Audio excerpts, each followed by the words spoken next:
అర్ధరాత్రి అతిథి రెండవ భాగం. చందు కనిపించలేదు అని నీరసంగా అన్నాడు. అంటే అని యుగంధర్ అన్నాడు. నిన్న రాత్రి 10 గంటలకు అతను ఇంటి నుంచి బయలుదేరాడని తెలిసింది. అతనింతవరకు ఇంటికి రాలేదట అని అనగానే పరారీ అయ్యాడన్నమాట. అతన్ని గురించి మరికొంత చెప్పండి. మనిషి ఎలాంటివాడు అని యుగంధర్ అడిగాడు. చందుకి 28 ఏళ్ళు, అవివాహితుడు. జార్జ్ టౌన్లో ఒక గది అద్దెకు తీసుకొని ఉంటున్నాడు. అతను నాకు దూరపు బంధువు, అంటే మా మేనమామకు అల్లుడు అని రఘుపతి అన్నాడు. బంధువే గనక బాధ్యతాయుతమైన ఉద్యోగం ఇచ్చారన్నమాట. అతని మీద మీకు బాగా నమ్మకం ఉండి ఉండాలి కదూ అని యుగంధర్ అన్నాడు. రఘుపతి తల ఊపాడు. అవును, అందుకే క్యాషియర్ ఉద్యోగం ఇచ్చాను. 6 ఏళ్ల నుంచి నా దగ్గర పనిచేస్తున్నాడు. ప్రారంభంలో నెలకు 50 రూపాయలు ఇచ్చేవాణ్ణి, ఇప్పుడు 200 ఇస్తున్నాను. ఎన్నడూ ఎటువంటి సందర్భంలోనూ చిల్లి కానీ నన్ను అడగకుండా తీసుకోలేదు. ఎంతో నమ్మకంగా పనిచేసేవాడు. నేను ఊరికెళ్ళినప్పుడు అతనికే షాప్ తాళం చెవులు ఇచ్చి వెళ్ళేవాణ్ణి. చందుపై నిజంగా నాకెటువంటి అనుమానమూ లేదు అని రఘుపతి అన్నాడు. ఆ నెక్లెస్ మీరు షాప్లో ఎక్కడ పెట్టారు? పెట్టెలోనా అని అనగానే కాదు, ఎందుకైనా మంచిదని జాగ్రత్త పడ్డాను. రంగూన్ డైమండ్స్తో చేసిన నెక్లెస్ మాత్రమే పెట్టెలో పెట్టాను. రాజుగారి నెక్లెస్ ఒక సామాన్యమైన అట్టపెట్టెలో పెట్టి ఒక షోకేసులో పెట్టి తాళం వేశాను. దొంగతనం జరిగిన అటువంటి చోట అంత ఖరీదైన నెక్లెస్ ఉంటుందని దొంగలు అనుకోరని అలా చేశాను. నా తెలివి ఎందుకు పనికిరాలేదు అని రఘుపతి అన్నాడు. ఆ నెక్లెస్ అక్కడున్నదని చందుకి తెలుసా అని యుగంధర్ అనగానే తెలుసు, ఒక కన్నటు వేసి ఉంచమని అతనికి చెప్పాను అని రఘుపతి అన్నాడు. అతనికొక్కడికే ఆ నెక్లెస్ విషయం తెలుసునంటున్నారు. అతను పరారీ అయ్యాడంటున్నారు. కనుక అతను ఈ దొంగతనం చేసి ఉండవచ్చు కదా అని యుగంధర్ అనగానే పోలీసులు అదే మాట అంటున్నారు. చందును పట్టుకోవడానికి అన్ని పోలీస్ స్టేషన్లకు అతని వర్ణన పంపారు. కానీ అని రఘుపతి ఆగిపోయాడు. కానీ అని యుగంధర్ అడిగాడు. చందు అలాంటి వాడు కాడు, అలాంటి పని చెయ్యడు. నేను నమ్మలేకుండా ఉన్నాను. అందుకే మీ దగ్గరకు వచ్చాను. ఆ నెక్లెస్ నాకు తిరిగి తెప్పించడమే కాక చందు మీదకు ఈ నేరం రాకుండా కాపాడతారనే ఆశ కూడా ఉన్నది అని రఘుపతి అన్నాడు. ఒకవేళ అతను దోషి అయితే అని యుగంధర్ అన్నాడు. రఘుపతి తల వంచుకున్నాడు. అనుభవిస్తాడు అని అన్నాడు. సరే, మీరు వెళ్ళండి, నేను వాకబు చేస్తాను అని యుగంధర్ అన్నాడు. రఘుపతి లేచి నిల్చున్నాడు. నేను మీకు ఈ జీవితాంతము రుణపడి ఉంటాను, ఇక వెళ్తాను అని తలుపు వరకు వెళ్ళి వెనక్కు తిరిగి మీ ఫీజు అంటూ జేబులో నుంచి పర్స్ తీశాడు. రాజు చటుక్కున లేచి ఇలా ఆఫీస్ గదిలోకి రండి, రసీదిస్తాను అని అన్నాడు. ఇదిలా ఉండగా డిటెక్టివ్ యుగంధర్ అతని అసిస్టెంట్ రాజు వచ్చారని జవాన్ చెప్పగానే తక్షణం లోపలికి రమ్మను అంటూ క్రైమ్ బ్రాంచ్ ఇన్స్పెక్టర్ స్వరాజ్యరావు అన్నాడు. యుగంధర్ రాజు లోపలికి రాగానే కుర్చీలు చూపిస్తూ ఏంటి విశేషం అని అడిగాడు. రాత్రి రఘుపతి అండ్ సన్స్లో దొంగతనం జరిగిందట, మీకు రిపోర్టు వచ్చిందా అని అనగానే స్వరాజ్యరావు మొహం చిట్లించి ఆ రఘుపతి మీ దగ్గరకు వచ్చాడా అని అడిగాడు. యుగంధర్ అవునని తల ఊపాడు. ఎందుకు వచ్చాడు? మిమ్మల్ని దర్యాప్తు చేయమంటాడా అని అడిగాడు.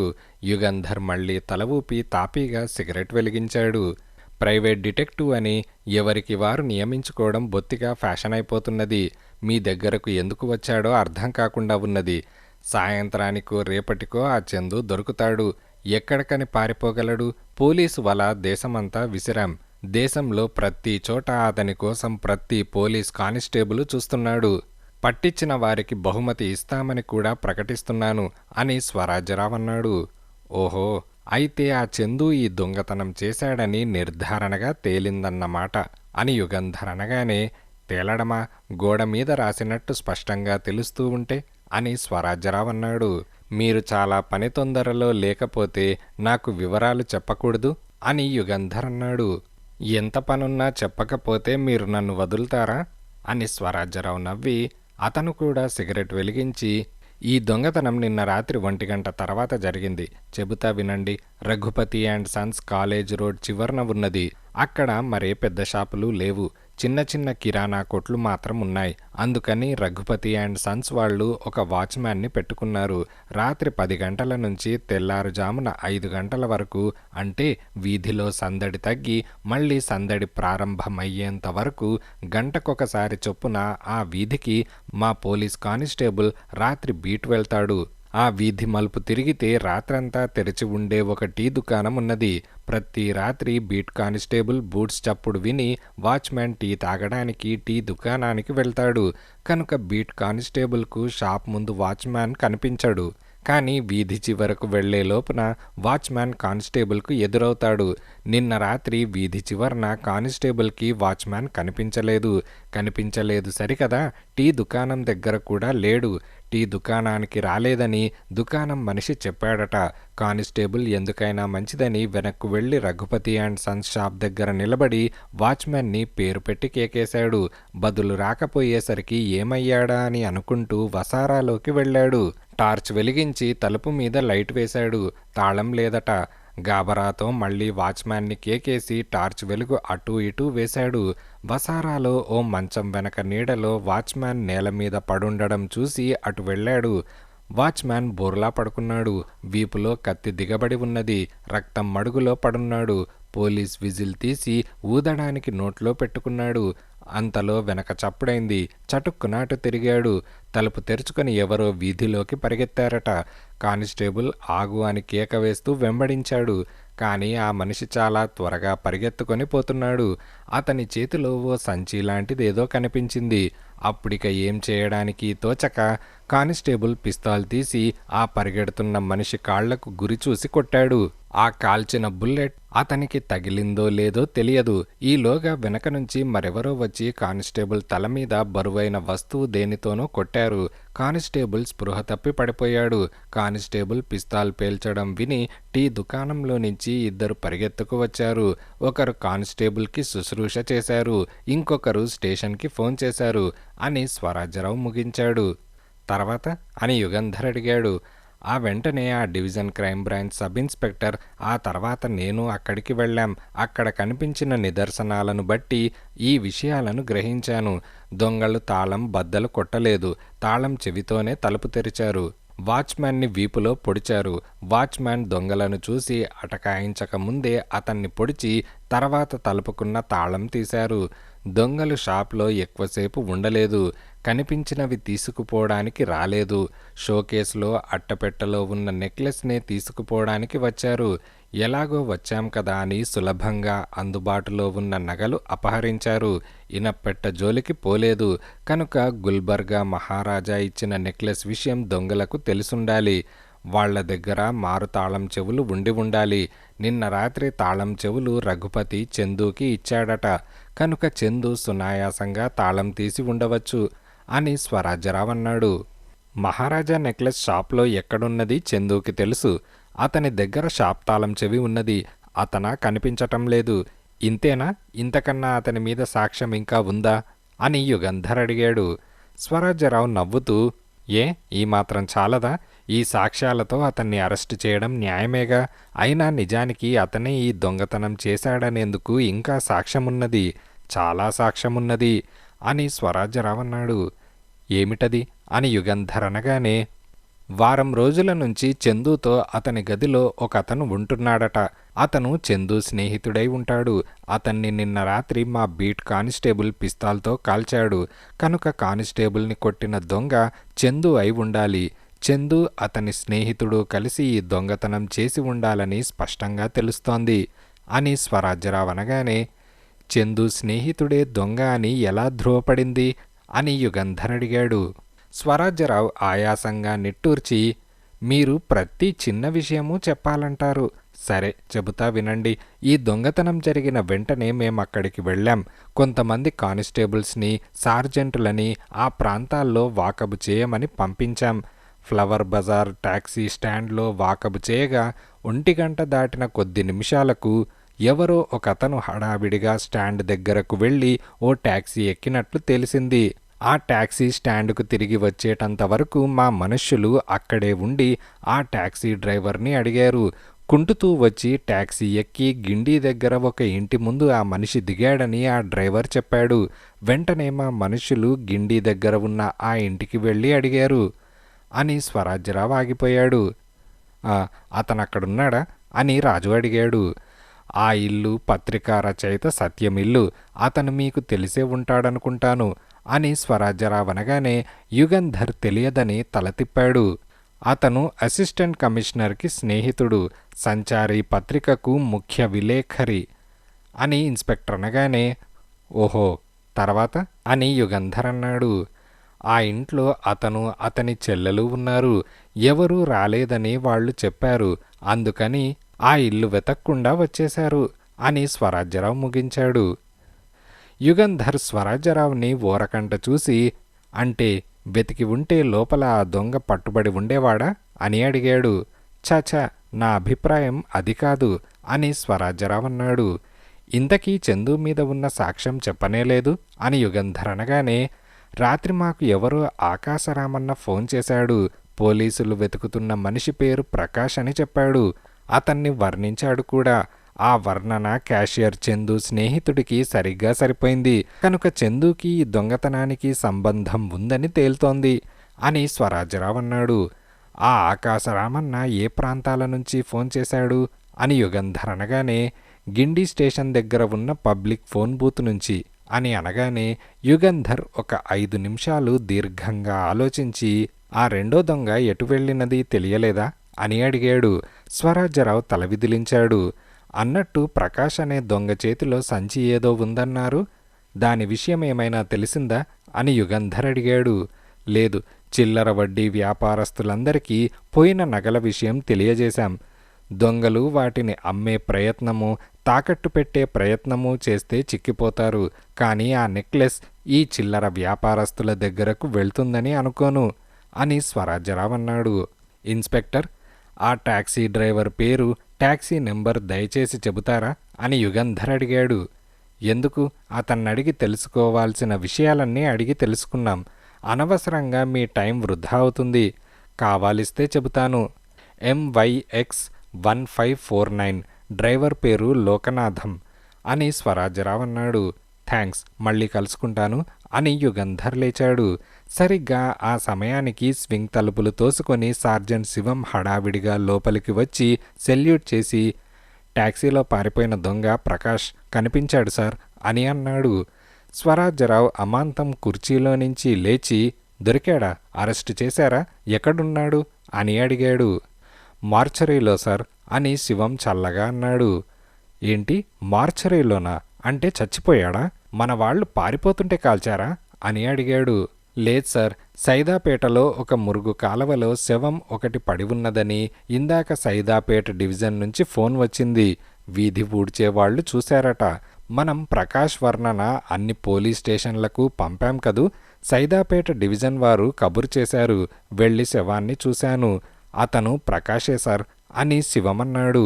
అతనేనని నీకెలా తెలుసు అని స్వరాజ్యరావు సార్జెంట్ని చురచురా చూస్తూ అడిగాడు. శవం కుడి మోకాలు కింద గుండు దెబ్బ ఉంది సార్. అప్పుడే సర్జన్ గుండు బయటకు తీశారు. అది 38 క్యాలిబర్ బుల్లెట్, బీట్ కానిస్టేబుల్ పేల్చినది అని అనగానే స్వరాజ్యరావు సార్జెంట్ని తీక్షణంగా చూస్తూ మోకాలి మీద గుండు తగిలితే ప్రాణమెలా పోయింది అని అన్నాడు. గుండు దెబ్బకు ప్రాణం పోలేదు. కత్తితో పొడిచి ఎవరో చంపారు, హత్య చేశారు సార్ అని సార్జెంట్ అన్నాడు. స్వరాజ్యరావు ఒకసారి నిట్టూర్చి యుగంధర్ వైపు చూశాడు. ఇదిలా ఉండగా వనజ చాలా ఆలస్యంగా నిద్రలేచింది. రాత్రి జరిగిన సంఘటనలన్నీ ఒక్కొక్కటే జ్ఞాపకం వచ్చాయి. అదంతా నిజంగా జరిగిందా లేక కలగన్నానా అని ఆశ్చర్యపోయింది. విరిగిన తలుపు చూసినాక గాని రాత్రి నిజంగానే అదంతా జరిగిందని నమ్మలేకపోయింది. కాఫీ కాచి రొట్టె వెన్న బల్ల మీద పెట్టి అన్నను పిలవడానికి వెళ్ళింది. సత్యం ఇంకా నిద్రపోతున్నాడు. 2-3 సార్లు బిగ్గరగా అరిస్తే కాని నిద్రలేవలేదు. దంతధావనం ముగించి పొద్దున్నే వచ్చిన దినపత్రికను తీసుకుని అతను కాఫీకి వంటింట్లోకి వచ్చేటప్పటికి దాదాపు 9 గంటలు దాటింది. వనజకి అన్నని ఎన్నో ప్రశ్నలు అడగాలని ఉన్నది. కాని అతని గాంభీర్యం, మొహం చిటపట చూసి అడిగితే చెప్పడేమోనని ఊరుకున్నది. అన్నా చెల్లెళ్ళిద్దరూ 5 నిమిషాల పాటు మౌనంగా ఉన్నారు. సత్యం పత్రిక తిరగేస్తున్నాడు. ఉన్నట్టుండి ఒక్కసారి వనజ ఇది చదువు అని వనజకు పత్రిక ఇచ్చాడు. రాత్రి రఘుపతి అండ్ సన్స్ షాపులో దొంగలు పడిన ఉదంతం వివరంగా రాశారు. గుల్బర్గా మహారాజా 20 లక్షల ఖరీదైన నెక్లెస్ రఘుపతి అండ్ సన్స్ వారికి డిజైన్ మార్పించడానికి ఇవ్వడము, అది క్రితం రాత్రి దొంగలింపబడము, చందు పరారీ అవడము, పోలీసులు అతన్ని అనుమానిస్తూ ఉండడము రాశారు. వనజ ఊపిరి బిగబట్టి అంతా చదివింది. 2 దొంగలు కలిసి ఈ దౌర్జన్యం చేశారని, వాళ్లలో ఒకడు ప్రకాష్ అనే అతనిని పోలీసులు అనుమానిస్తున్నారని కూడా రాశారు. వనజ అంతా చదివి సత్యం వైపు చూసింది. పోలీసులకు ఇంకా తెలీదా అని అడిగింది. ఈ పాటికి తెలుసుంటుంది. నేను ఆఫీస్కి వెళ్తున్నాను.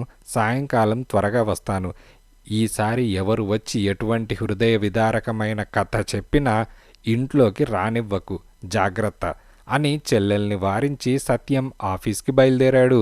అతను 10:30 ఆఫీస్ చేరుకుని తన గదిలోకి వెళ్తూ ఉండగా టెలిఫోన్ ఆపరేటర్, మీకోసం ఎవరో ఒక అరగంట నుంచి 5 సార్లు ఫోన్ చేశారు సార్ అని అన్నది. ఎవరు, పేరు చెప్పలేదా అని సత్యం అడిగాడు. లేదు, మళ్ళీ ఫోన్ చేస్తానన్నారు అని అనగానే, ఆడా మగా అని సత్యం అడిగాడు. మగే అని ఆపరేటర్ అన్నది. అతను గదిలోకి వెళ్ళి కూర్చున్న 2 నిమిషాలకు బల్ల మీద ఫోన్ గణగణ మోగింది. హలో, నేను సత్యాన్ని, ఎవరు మాట్లాడుతున్నది అని సత్యం అడిగాడు. నా పేరు చెప్పినా మీకు తెలియదు అని అవతల నుంచి మాట్లాడుతున్న మనిషి అన్నాడు. అయితే పనేమిటో చెప్పండి అని సత్యం కాస్త విసుగ్గా అన్నాడు. పెద్ద పనేమీ లేదు, నాకు ఆ నెక్లెస్ కావాలి అని ఆ అవతల మనిషి అన్నాడు. నెక్లెసా? నెక్లెస్ ఏమిటి అని సత్యం అనగానే, అదే నిన్న రాత్రి మీరు ప్రకాష్ దగ్గర నుంచి తీసుకున్న నెక్లెస్, రఘుపతి అండ్ సన్స్లో దొంగలించబడ్డ నెక్లెస్, గుల్బర్గా మహారాజా గారి విలువైన నగ అని అవతల మనిషి అన్నాడు. ఎవరు నువ్వు, ఎక్కడి నుంచి మాట్లాడుతున్నావు అని సత్యం అడిగాడు. నాకు చాలా పేర్లున్నాయి. తాత్కాలికంగా మీరు నన్ను నీడ అని పిలవండి. ఆ నెక్లెస్ నాకు ఎప్పుడిస్తారు అని అవతల నుంచి కఠినంగా అడిగాడు. సత్యం వెంటనే జవాబేమీ చెప్పలేదు. అతని మనస్సు ఆలోచనలతో నిండిపోయింది. నీడను గురించి చాలా విన్నాడు. తన స్నేహితుడు అసిస్టెంట్ కమిషనర్ చిత్ర విచిత్రాలైన కథలు చాలా చెప్పాడు అతన్ని గురించి. నిజానికి ఆ నీడ అనే మనిషి ఆడదో మగవాడో కూడా ఎవరికీ తెలియదు. గొంతు మార్చి రకరకాలుగా మాట్లాడగలిగిన అమోఘమైన నేర్పున్నదట నీడకి. ఆ నీడ బొంబాయి మొదలు కన్యాకుమారి వరకు పెద్ద పెద్ద పట్టణాల్లో అనేక దొంగతనాలు చేశాడట. కలకత్తాలో యూరోపియన్ బ్యాంక్ లిమిటెడ్ని ఓ రాత్రి చీపురు పుల్ల మిగల్చకుండా ఊడ్చేశాడట నీడ. ఆ నీడ ఇప్పటి వరకు ఎవరికంటా పడలేదట. అతన్ని ఎవరూ చూడలేదట. ఆ నీడను పట్టుకునేందుకు ఒక ఈ దేశంలోనే కాక సిలోన్, బర్మా, మలయా దేశాలలో కూడా పోలీసు శాఖ వారు సర్వ ప్రయత్నాలు చేస్తున్నారట. కానీ ఆ నీడ 4 ఏళ్లగా ఎవరికీ చిక్కకుండా నీడలో నీడలా తిరుగుతున్నాడు, దొంగతనాలు చేస్తున్నాడు. ఆ నీడ తనకు సహాయానికి చాలామందిని వినియోగించుకుంటాడు. అలాంటి సహాయక దొంగలు చాలామంది పోలీసులకు చిక్కారు.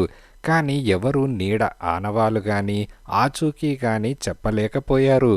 నీడను చూడటం దుస్సాధ్యం. తప్పనిసరి అయి నీడను ఎవరైనా కలుసుకోవడం తటస్థించిందా ఆ మనిషి ప్రాణం ఆ రోజే పోతుంది. నీడ అంటే పోలీసులకే హడలు. ఈ ఆలోచనలన్నీ సత్యం మెదడులో పరిగెత్తాయి. టెలిఫోన్ చెవి దగ్గరే ఉన్నది. హలో మిస్టర్ సత్యం అని నీడ పిలిచేటప్పటికీ ఉలిక్కిపడి అని అన్నాడు.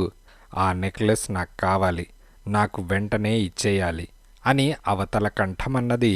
నెక్లెస్ విషయం నాకేమీ తెలియదు అని సత్యం అనగానే నీడ నవ్వుతూ, నా దగ్గర బుకాయించి ప్రయోజనం లేదు. ప్రకాష్ ఆ నెక్లెస్ మరికొన్ని నగలు తీసుకొని రఘుపతి అండ్ సన్స్ దగ్గర బయలుదేరాడు. ట్యాక్సీ ఎక్కి తిన్నగా మీ ఇంటికి వచ్చాడు. ప్రకాష్ శవం ఈవేళ పొద్దున సైదాపేటలో ఓ మురుగు కాలవలో పోలీసులకు కనబడింది. ఆ శవం అక్కడికి ఎలా వెళ్ళింది నీకు తెలుసు. నగలున్న తోలు సంచి నువ్వో నీ చెల్లెలో తీసుకొనుండాలి. ఆ నెక్లెస్ మాత్రం నాకిచ్చేయి. మిగతా నగలు నువ్వే ఉంచుకో. అని నీడ అన్నాడు. నేను నిజం చెబుతున్నాను. ఆ నెక్లెస్ విషయం కానీ నగల సంచి విషయం కానీ నాకేమీ తెలియదు అని సత్యం అన్నాడు.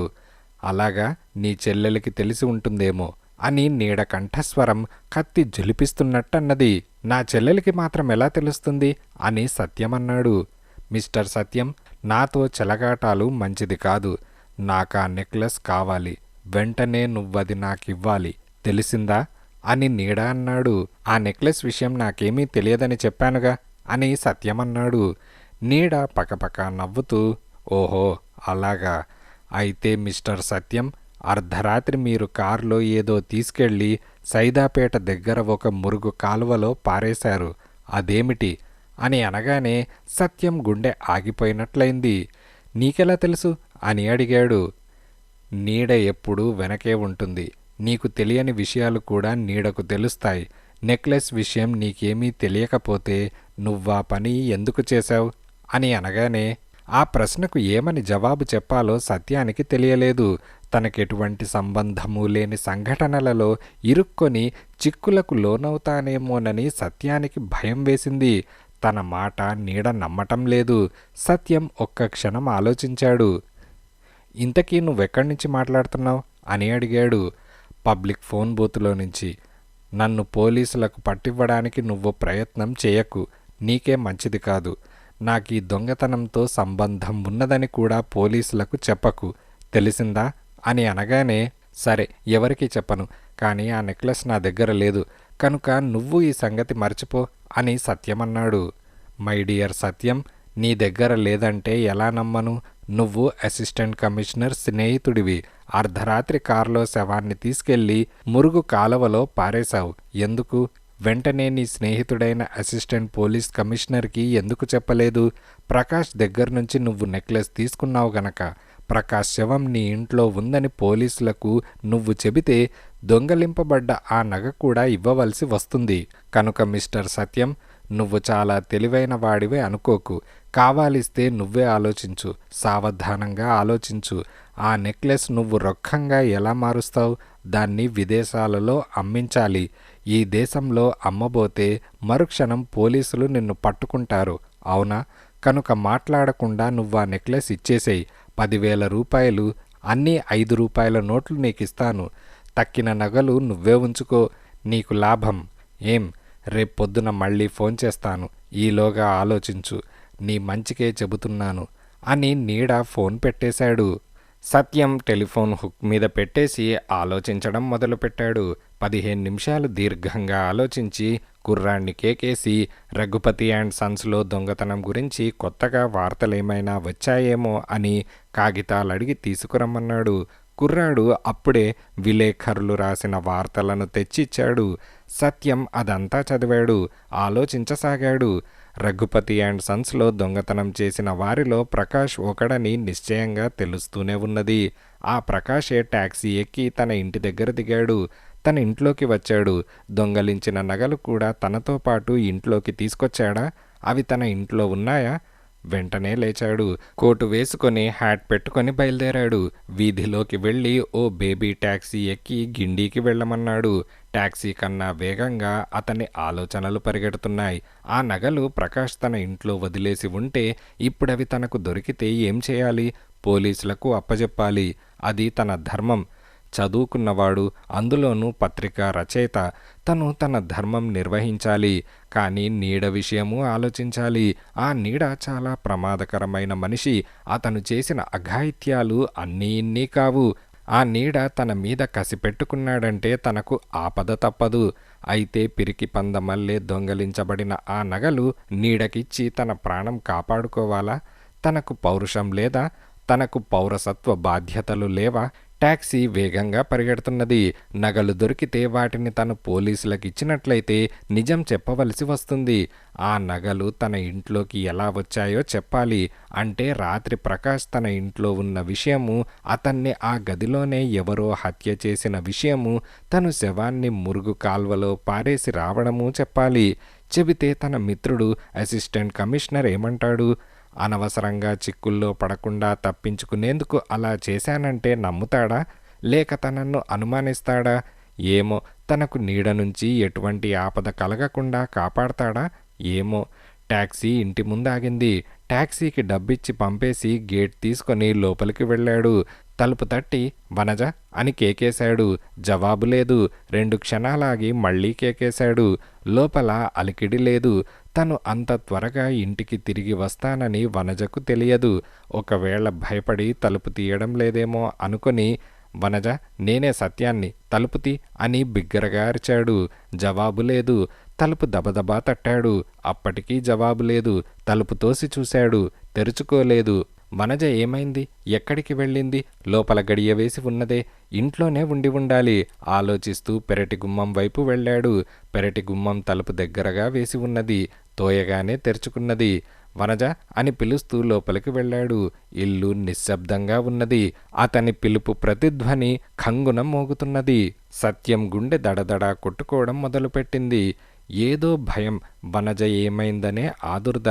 మేడ మీదకు పరిగెత్తాడు. వనజ అని కేకేస్తూ 4 మెట్లు కంగలో దాటుతూ పైకి వెళ్ళాడు. వనజ గది తలుపు బార్లా తెరిచి ఉన్నది. తలుపు దగ్గర ఆగాడు. నివ్వెరపోయాడు. వనజ లేదు. గదిలో సామాన్లన్నీ చిందరవందరగా పడున్నాయి. ఎవరో ఏదో వెతికినట్టు, అవసరంగా వెతికినట్టు స్పష్టంగా అర్థమవుతోంది. మిగతా గదులన్నీ వెతికాడు. వనజ ఇంట్లో ఎక్కడా లేదు. ఇల్లంతా ఎవరో గాలించారు. సత్యం గుండె దడదడా కొట్టుకుంటోంది. వనజకు ఏ ఆపద వచ్చిందోనని అతని మనస్సు ఆవేదన పడుతోంది. ఇప్పుడేం చేయాలి? నిస్పృహతో కుర్చీలో కూలి 2 చేతుల్లో తల పెట్టుకొని ఆలోచించసాగాడు. ఇదిలా ఉండగా డిటెక్టివ్ యుగంధర్ అతని అసిస్టెంట్ రాజు క్లైజర్ కారెక్కి తిన్నగా ఫ్లవర్ బజార్ టాక్సీ స్టాండ్ దగ్గరకు వెళ్లారు. స్టాండ్లో డ్రైవర్ లోకనాథం లేడు. ఎక్కడికో సవారీ వెళ్ళాడని ఇంకో డ్రైవర్ చెప్పాడు. యుగంధర్ ఓపిగ్గా అక్కడ కాచుకున్నాడు. అరగంట తర్వాత లోకనాథం టాక్సీ స్టాండ్లోకి రావడం చూసి యుగంధర్ రాజుకి సైగ చేశాడు. రాజు లోకనాథం టాక్సీ దగ్గరకు వెళ్ళి టాక్సీ ఎక్కి బయలుదేరమన్నాడు. ఫస్ట్ లైన్ బీచ్ రోడ్డు మీద సందడి లేని చోట టాక్సీని ఆపమన్నాడు రాజు. టాక్సీ ఆగిన 1/2 నిమిషంలో వెనకే క్లైజర్ కారులో వెంట వచ్చిన యుగంధర్ చరచరా టాక్సీ దగ్గరకు వచ్చాడు. నీ పేరు లోకనాథం కదూ అని అడిగాడు. లోకనాథం యుగంధర్ని చికాకుగా చూస్తూ అవును ఏ అని అన్నాడు. యుగంధర్ జేబులో నుంచి 5 రూపాయల నోటు చేతిలో పట్టుకొని నేను కొన్ని ప్రశ్నలు అడుగుతాను, జవాబు చెబితే ఇది నీది అని అన్నాడు. లోకనాథం 40 ఏళ్లవాడు. లేమితనం అతని మొహంలో కనిపిస్తోంది. 5 రూపాయల నోటును ఆశగా చూశాడు. అనుమానంగా యుగంధర్ని చూశాడు. మీరు పోలీస్ వారు అయి ఉండరు. పోలీస్ వాళ్లైతే డబ్బెందుకు లంచమిస్తారు అని అన్నాడు. ఎవరైతేనేం అడిగిన దానికి జవాబు చెబితే ఇది నీదే అని అన్నాడు. అడగండి అని లోకనాథం అన్నాడు. నిన్న రాత్రి 1 గంటకు నువ్వు ఒకతన్ని టాక్సీలో సవారీ తీసుకెళ్ళావు. అతన్ని గిండి దగ్గర ఓ ఇంటి దగ్గర దింపావు అవునా అని అనగానే అవును అని లోకనాథం అన్నాడు. లోకనాథం బాగా జ్ఞాపకం చేసుకొని చెప్పు. నిన్న రాత్రి నీ టాక్సీ ఎక్కుతున్నప్పుడు అతని చేతిలో సంచి ఏదైనా ఉందా అని యుగంధర్ అడిగాడు. లోకనాథం ఆలోచించకుండానే నేను చూడలేదు, చీకటిగా ఉంది. అతను వెనక పక్క నుంచి వచ్చి కారెక్కి అర్జెంటుగా విమానంలా తోలమని చెప్పాడు. అందువల్ల అతని చేతిలో సంచి ఉందో బస్తా ఉందో నేను చూడలేదు అని అన్నాడు. ఆలోచించు, జ్ఞాపకం చేసుకో అని యుగంధర్ అన్నాడు. ఆలోచించక్కర్లేదు, చాలా ఆలోచించాను. ఒక ఆయన మీలాగే నా దగ్గరకు వచ్చి నన్ను ఇదే ప్రశ్న అడిగాడు. అప్పట్నుంచి ఆలోచిస్తూనే ఉన్నాను అని లోకనాథం అన్నాడు. యుగంధర్ రాజు ఒకరి మొహాలొకరు చూసుకున్నారు. ఏమని అడిగాడు? ఎప్పుడు? ఈవేళ పొద్దున్న అని యుగంధర్ అడిగాడు. లోకనాథం యుగంధర్ని అనుమానంగా చూస్తూ ఆ విషయం మీకెందుకు చెప్పాలి అని అన్నాడు. యుగంధర్ జేబులో నుంచి ఇంకో 5 రూపాయల నోట్ తీశాడు. అతనెవరో తెలుసా? తెలియకపోతే మనిషి ఎలా ఉంటాడో చెప్పగలవా? ఆయన నీ దగ్గరకు ఎన్ని గంటలకు వచ్చాడు? ఏమని అడిగాడు అని యుగంధర్ ఆ నోటును లోకనాథం కళ్ల ముందు ఆడిస్తూ అన్నాడు. మాంత్రికుడి చేతిలో రామచిలుకను చూసినట్టు లోకనాథం ఆ నోటును చూస్తూ 2 నిమిషాలు మౌనంగా ఉండిపోయాడు. చివరికి ఒక్కసారి నిట్టూర్చి చెయ్యి చాచి ఇవ్వండి అని అన్నాడు. యుగంధర్ 2 నోట్లు అతనికిచ్చాడు. ఈవేళ పొద్దున 8 గంటల ప్రాంతాన ఒకతను స్టాండ్ దగ్గరకు వచ్చాడు. టాక్సీ ఎక్కి ఒక 1/2 మైలు వెళ్ళిన తర్వాత ఆపమన్నాడు. రాత్రి టాక్సీ ఎక్కి గిండి దగ్గర దిగిన మనిషిని గురించి అడిగాడు. అతను మీలా 5 రూపాయలు ఇస్తానన్నాడు. చెబితే ఎక్కడ దింపినది చెప్పమని అడిగాడు. చెప్పాను. అక్కడికి తోలుకెళ్ళి ఇల్లు చూపించమన్నాడు. ఇల్లు చూసిన తర్వాత రాత్రి టాక్సీ ఎక్కిన మనిషి చేతిలో సంచి ఉన్నదా అని పదే పదే అడిగాడు. నేను చూడలేదని చెప్పాను అని లోకనాథం అన్నాడు. అని లోకనాథం ఒక క్షణమాగి మీరెవరు అని అడిగాడు. ఎవరైతేనేం అని యుగంధర్ అన్నాడు. నిన్న రాత్రి జరిగిన దొంగతనం గురించి పత్రికలో నేను చదివాను. మీరు దొంగల ముఠాలోని మనుష్యులు కారు. ఎవరో చెప్పండి అని లోకనాథం అన్నాడు. ఇవాళ పొద్దున నీ దగ్గరకు వచ్చిన మనిషి ఎలా ఉన్నాడు అని యుగంధర్ అడిగాడు. మంచి పొడగరి, సన్నము కాదు, లావు కాదు, చదువుకున్నవాడిలా పెద్ద మనిషి మల్లే ఉన్నాడు. ఆయన దొంగల ముఠాలో మనిషిలాగా కనిపించలేదు అని అన్నాడు. అతనికెన్నేళ్లుంటాయి అని అనగానే 25 అని లోకనాథం అన్నాడు. ఏవైనా గుర్తులు చెప్పగలవా అని అనగానే లోకనాథం ఆలోచించాడు. కుడిచేతి మీద ఒక పెద్ద మచ్చ ఉన్నది. ఇంతకీ మీరెవరో చెప్పారు కారు అని అనగానే అతనెవరో చెప్పాడా అని అన్నాడు. లేదు, నేనడగలేదు. అతను నన్ను మీరడిగిన ప్రశ్నలు అడగలేదు. మీరెవరో చెప్పారంటే ఇంకో విషయం చెబుతాను. ఆ విషయం పోలీసులకు కూడా తెలియదు అని లోకనాథం అన్నాడు. నా పేరు యుగంధర్ అని యుగంధర్ అనగానే లోకనాథం డ్రైవింగ్ సీట్లో కూర్చున్నవాడు అమాంతం ఎగిరిపడ్డాడు. ఎవరు? డిటెక్టివ్ యుగంధరా? బాబు క్షమించండి, తెలియక ఇంత మాట్లాడాను, పొరపాటు అంటూ లోకనాథం లెంపలు వాయించుకోసాగాడు. ఏమీ కంగారు పడకు, నీకు కలిగే ఆపదేమీ లేదు. ఏమిటా ఇంకో విషయం అని అడిగాడు. మరి అని లోకనాథం గుటకలు మింగాడు. ఏమిటి? నేను పోలీసులకు చెబుతాననా? చెప్పను. తప్పనిసరి అయి చెప్పినా నిన్ను దండించకుండా నేను చూస్తాన్లే. ఏమిటా పరమరహస్యం అని యుగంధర్ అడిగాడు. లోకనాథం యుగంధర్ మాటలు విని ధైర్యం తెచ్చుకొని నిన్న రాత్రి ఇంకా ఉంది